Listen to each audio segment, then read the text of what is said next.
बातमी वसई विरारची आहे। वसई विरार महानगरपालिका निवडणूक आणि या निवडणुकीच्या पार्श्वभूमीवर प्रशासन सज्ज आहे। मतदानाकरता एकूण 1335 मतदान केंद्र ही सज्ज आहेत।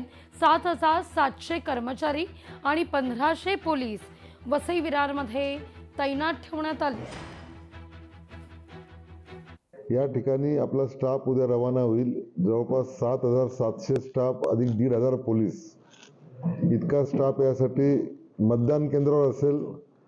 याशिवाय शहरामध्ये पोलिसांद्वारे आणि आमच्या फ्लाइंग स्क्वॉडच्या टीमद्वारे सक्त तपासणी केली जाईल की आचारसंहितेचा कोणी भंग करतं काय किंवा कुठल्याही प्रकारे मतदानाला येण्यापासून कुठल्याही मतदाराला वंचित करतो काय, त्याच्यावर दबाव आणतो काय।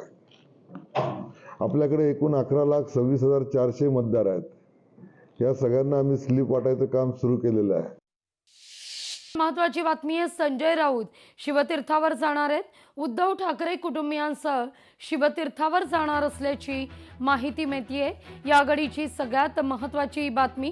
त्यानंतर तिथून सर्वजण एकत्र मुंबादेवी दर्शनाकरता जाणार असल्याचं देखील कळतंय।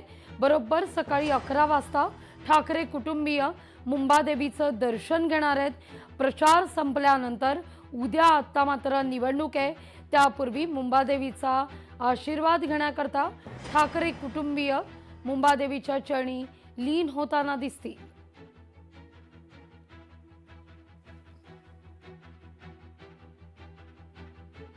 मतदानाला एक दिवस शिल्लक असताना दंगेकर यांच्याकडून पुण्यातील भाजपच्या पदाधिकारी यांचे व्हिडिओ हे व्हायरल केले जात आहेत आणि हेच का पार्टी डिफरन्सेस असा सवाल आता दंगेकरांनी उपस्थित केला आहे।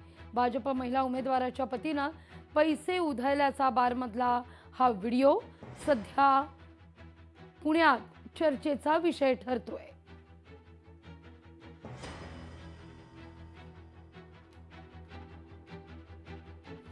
कोल्हापूर महानगरपालिका निवडणुकीची रणधुमाई आणि संवेदनशील भागांसह मुख्य मार्गावर पोलिसांचं संचलन पार पडलंय।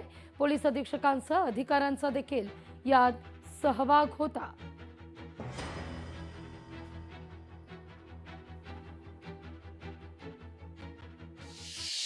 केशव उपाध्याय यांचा संजय राऊतांना टोला आहे। वडापाव नक्कीच जिंदाबाद होता, पण तो कधीच मातोश्रीवर पोहोचला नाही।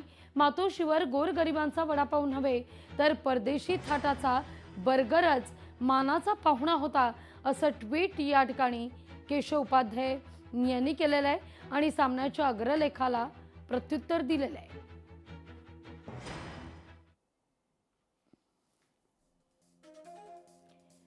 वडापाव नक्कीच जिंदाबाद होता, पण तो कधीच मातोश्रीवर पोहोचला नाही।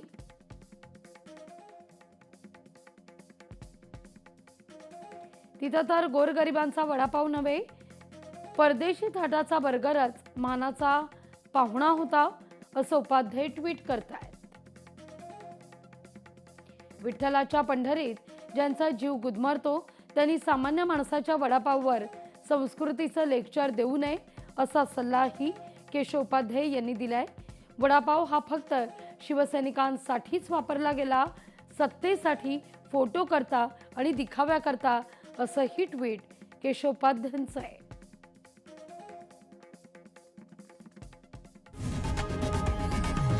लोकशाही मराठी ऐका, पहा, जागरूक रहा।